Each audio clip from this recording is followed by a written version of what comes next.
Hi friends, Susheela టైలర్స్కి స్వాగతం అండి. చాలామంది కామెంట్ రూపంలో అడుగుతున్నారండి, మాకు అడ్జస్ట్ కావడం లేదు, ఇలా ఉంది అలా ఉందని క్వశ్చన్స్ వేస్తున్నారు. దానికి వల్ల నేను ఆన్సర్ చెప్పాలని వీడియో పెట్టానండి. ఇదిగోండి కామెంట్ రూపం ఇలా మనకు ఇది ఫస్ట్ కామెంట్ ఇలా వచ్చిందండి. ఏంటంటే షేప్ బెల్ట్ క్రాస్గా వస్తుంది, మనం స్టిచ్చింగ్ చేసేటప్పుడు సరిగ్గా రావడం లేదు, ముడతల కింద వస్తుందని చెప్పేసి అడిగారు. దానికి నేను ఆన్సర్ ఇస్తున్నానండి. ఇది ఎందుకంటే అందరికి ఉపయోగపడుతుంది కదా, అందుకోసమని చెప్తున్నానండి. ఇదిగోండి క్రాస్ బెల్ట్ అంటే మనం ఇలా వేసుకోవాలి. ఈ క్రాస్ బెల్ట్ అనేది కట్ చేసేటప్పుడు మన స్ట్రేట్ కటింగ్ ఉండాలండి. ఇదిగోండి ఇలా స్ట్రేట్గా చూసుకొని ఇది మనం కట్ చేసుకోవాలి. నేను ఇక్కడ వైపు 3 ఇంచెస్ పెట్టుకున్నాను, ఇటువైపు 4 ఇంచెస్ పెట్టుకున్నాను. ఇదిగోండి క్రాస్ బెల్ట్ మనం కట్ చేసేటప్పుడు ఈ విధంగా ఉండాలి, ఇలా స్ట్రేట్గా ఉండాలి. క్రాస్గా ఉన్న క్లాత్ ఎప్పుడు కూడా తీసుకోకూడదండి షేప్ బెల్ట్కు. అది క్రాస్గా ఉన్న క్లాత్ తీసుకుంటేనే మనకు ముడతల కింద వస్తుంది, సరిగ్గా రాదు. స్ట్రేట్గా ఉన్న పీస్నే తీసుకోవాలి. ఇదిగోండి ఇప్పుడు నేను ఇలా స్టిచ్చింగ్ చేస్తున్నాను చూడండి. ఇప్పుడు ఆల్రెడీ నేను ఇక్కడ డాట్స్ వేసుకున్నాను ఫ్రంట్ పార్ట్లో. ఇది స్టిచ్చింగ్ ఎలా చేయాలో చూద్దాం ఒకసారి. ఎందుకంటే మీరు ముడతలు వస్తుందని చెప్పేసి క్రాస్గా వస్తుందని అన్నారు కదా, దానికి నేను చూపిస్తున్నాను. అందరికీ ఉపయోగపడుతుందండి. మీరు చూడండి, కొత్తగా నేర్చుకునే వాళ్ళు 1-2 సార్లు చూసి మీరు బాగా అబ్జర్వ్ చేయండి. ఇదిగోండి ఫస్ట్ నేను ఇది బ్లౌజ్ పీస్ది పెట్టాను, ఆ తర్వాత లైనింగ్ పీస్ పెడుతున్నాను పీసులు. ఇదిగోండి ఇలా పెట్టిన తర్వాత మనం ఇలా స్టిచ్చింగ్ చేసుకునేటప్పుడు సరిగ్గా కరెక్ట్గా వేసుకోవాలండి. ఇది మనము 1-2 సార్లు చూసుకుంటూ వేసుకోవాలి. ఇది ముడతలు వస్తుందా ఏంటి, ఇక్కడ మన బ్లౌజ్ పైన పెట్టాము, మరి సరిగ్గా ఉందా లేదా అని చూసుకోవాలి. ఇక్కడ చూసుకున్నప్పుడు మనం స్టార్ట్ చేసుకోవాలి. ఈ చివరలు అనేది కరెక్ట్గా రావాలండి. మన స్టార్టింగ్లో ఇప్పుడు మనకు షార్ప్ ఉంటాయి కదా చివరలు, అది కరెక్ట్గా వచ్చినట్టు చూసుకొని ఇలా వేసుకోవాలి. ఇదిగోండి మనకు అంటే బ్లౌజు ప్లస్ మనకి షేప్ బెల్టులు ఇవన్నీ కరెక్ట్గా ఇందులో ఉన్నాయా లేదా అని చూసుకొని వేసుకోవాలి. ఒక్కొక్కసారి సైడ్కు జరుగుతాయి, కింద మీదకి వస్తుంటుంటాయి. అలాంటప్పుడు మనం విప్పదీసి మళ్ళీ కుట్టడం పెద్ద పని అయిపోతుంది. అందుకోసమని చూసుకొని వేసుకుంటే మనకు కరెక్ట్గా వస్తుంది కదా. ఇలా చూసుకుంటూ మనం స్టిచ్చింగ్ అనేది చేసుకోవాలి. మన స్ట్రేట్ కటింగ్తో తీసుకుంటే ఎలాంటి ముడతలు రావండి, చక్కగా వస్తుంది. ఇదిగో చూడండి, ఇప్పుడు నేను వేశాను కదా చూడండి, ఇదిగో ఇలా మనం స్ట్రేట్ పీస్ తీసుకున్నాం అనుకోండి, కరెక్ట్గా వస్తుంది మనకు అప్పుడు. ఇక ఆ తర్వాత ఇది డబుల్ అంటే పైన బ్లౌజ్ పీసు లైనింగ్ 2 వేసుకున్నాం కదా, ఇది అటు ఇటు కదలకుండా ఒక కుట్టు వేసేసుకున్నాను ఇక్కడ. ఇప్పుడు ఆ తర్వాత ఇప్పుడు మనం ఇలా చుట్టుకొని ఇలా మధ్యలో పెట్టుకొని ఇదిగోండి 2 ఇలా వేసుకొని మధ్యలో నుంచి మనకు బ్లౌజ్ అనేది రావాలి. అంటే షేప్ బెల్ట్ మధ్యలో ఉండాలి. ఇదిగో ఇక్కడ మనకు అటువైపు ఇటువైపు ఇలా స్టిచ్చింగ్ చేసుకోవాలి. ఇందులో నుంచి ఇప్పుడు లాగేద్దాం. ఇక్కడ లాగుతుంటుంటే మనకు షేప్ బెల్ట్ అనేది క్లియర్గా కనిపిస్తుంది. చూడండి ఎలా వేసుకున్నాం అనేది.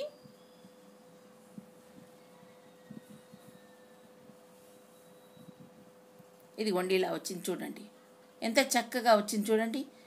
ఇప్పుడు మనం ఇలా స్ట్రేట్ పీస్తో కట్ చేసుకుంటే చక్కగా వస్తుందండి, క్రాస్ అస్సలు వేయకూడదు. ఇప్పుడు ఇక్కడ ఇదంతా చక్కగా వచ్చేసింది కదా, ఇదంతాను మనకు ఇదిగో ఇక్కడ మనకు డాట్స్ ఇలా ఉన్నాయి. ఇక్కడ బ్లౌజ్ అంతా కూడా సేమ్ ఇగో దీనిలాగా వచ్చేసింది చూడండి.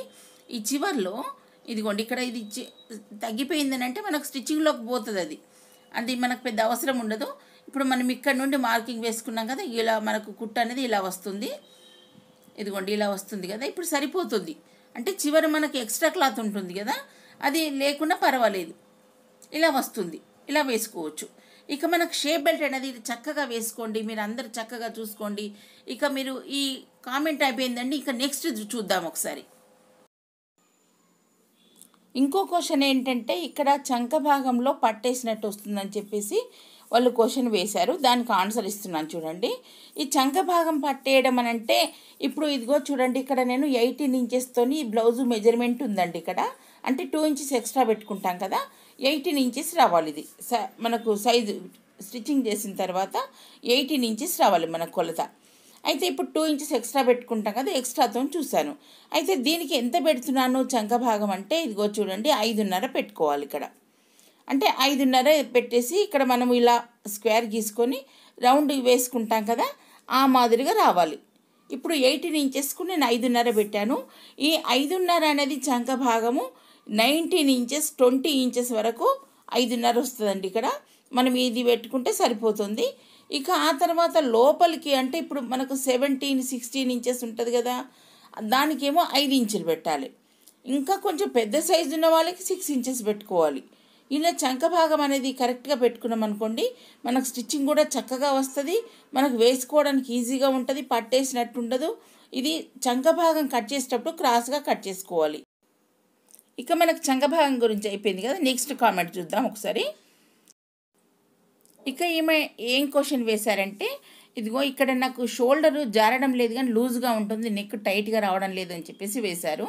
దీనికి నేను ఆన్సర్ ఇస్తున్నాను చూడండి. ఇక్కడ మనకు వేసుకునేటప్పుడు ఇదిగోండి నేను స్టిచ్చింగ్ చేసి చూపిస్తున్నాను. ఇదిగోండి ఇక్కడ మనకు ఇది బ్యాక్ పార్ట్ కింద పెట్టుకొని పైన పార్ట్ ఇలా ఉన్నాయి కదా. స్టిచ్చింగ్ చేసేటప్పుడు మనం ఈ విధంగా వేసుకోవాలి.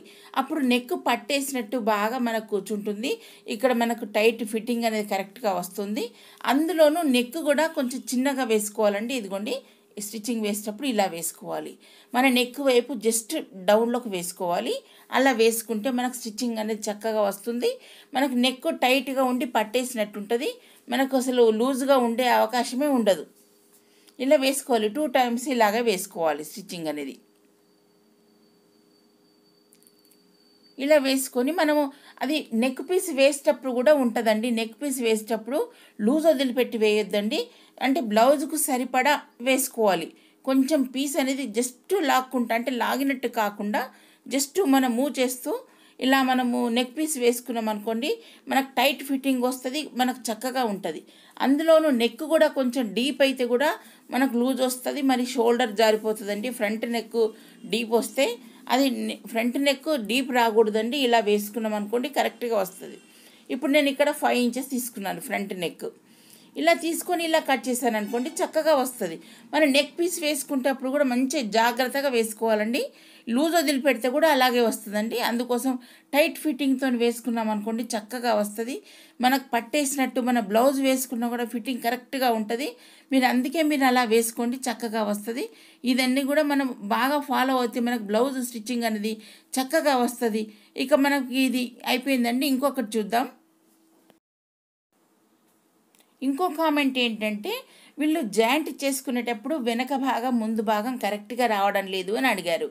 ఏంటంటే ఇదిగో చూడండి, ఇక్కడ మనకు బ్యాక్ పార్ట్ ఫ్రంట్ పార్ట్ 2 కరెక్ట్గా రావాలంటే మనం ఈ విధంగా వేసుకోవాలి. ఇదిగో చూడండి ఇక్కడ చూపిస్తున్నాను, మీకు క్లియర్గా చూపిస్తున్నాను. మీకు ఇంతకుముందు వీడియోలో కూడా మీకు క్లియర్గా చూపించాను, మీరు చూసారా లేదు కానీ ఇప్పుడైతే చూడండి. ఇదిగోండి ఇక్కడ మనం మెజర్మెంట్ కరెక్ట్గా వేసుకుంటాం కదా, ఈ మెజర్మెంట్ ప్రకారం ఇది 2 కరెక్ట్గా ఉండేటట్టు చూసుకోవాలి. ఫ్రంట్ పార్ట్ బ్యాక్ పార్ట్ అది ఒకటి. మన కింద షేప్ బెల్ట్ అనేది కరెక్ట్గా వేసుకోవాలండి. మీకు ఇంతకు ముందు వీడియోలో కూడా చెప్పాను, ఇప్పుడు కూడా చూడండి. ఇదిగోండి షేప్ బెల్ట్ అనేది మనకు ఇది దీనికి సరిపడా, అంటే ఒకవేళ ఎక్కువైందని అనుకోండి, ఇప్పుడు షేప్ బెల్ట్ ఇది కరెక్ట్గా ఉంది. ఇప్పుడు షేప్ బెల్ట్ మనకు ఎక్కువైంది అనుకోండి, ఇప్పుడు ఇక్కడ మన సైడ్ డాట్ వేసుకుంటాం కదా, ఎక్కువైతే ఇంకొంచెం లోపలికి అని తీసుకోవాలి, ఇంకొకసారి కుట్టు వేసుకోవాలి. ఒకవేళ తగ్గిపోయిందని అనుకోండి, అప్పుడు తీసేసుకోవచ్చు కుట్టు. ఇప్పుడు ఇలా వేసుకున్నాం అనుకోండి, మనకు కరెక్ట్ మెజర్మెంట్తో మనకు స్టిచ్చింగ్ అనేది మనకు వస్తుంది. మీరు ఇలా ఇదే ఫాలో కాండి, మీకు తప్పనిసరిగా సెట్ అవుతుంది బ్లౌజు. మా వీడియోస్ అన్నీ మీరు చూడండి, మాకు అన్నీ ఇప్పుడు మీరు వేసిన క్వశ్చన్స్కి అన్నిటి కూడా ఆన్సర్ ఉంది చూడండి. ప్రతి ఒక్క వీడియో చూడండి, మీరు బాగా ఫాలో అవ్వండి. అప్పుడు చూసిన తర్వాత మీరు క్వశ్చన్ వేయండి, అప్పుడు మీకు ఆన్సర్ మేము క్లియర్గా చెప్తామండి. చాలామంది మా వీడియోస్ చూసినాక మేము స్టిచ్చింగ్ చక్కగా చేసుకుంటున్నామని చెప్తున్నారండి. మీరు ఇలా చూసినందుకు, మా ఛానల్ చూసినందుకు మీకు ధన్యవాదాలు. మీరు మాకు ఇలాగే సపోర్ట్ చేయండి. మీకు ఈ కొత్త వీడియోస్ అన్నీ మీ ముందు పెడతాను. మీరు చక్కగా స్టిచ్చింగ్ చేసుకోండి. Okay friends, thank you.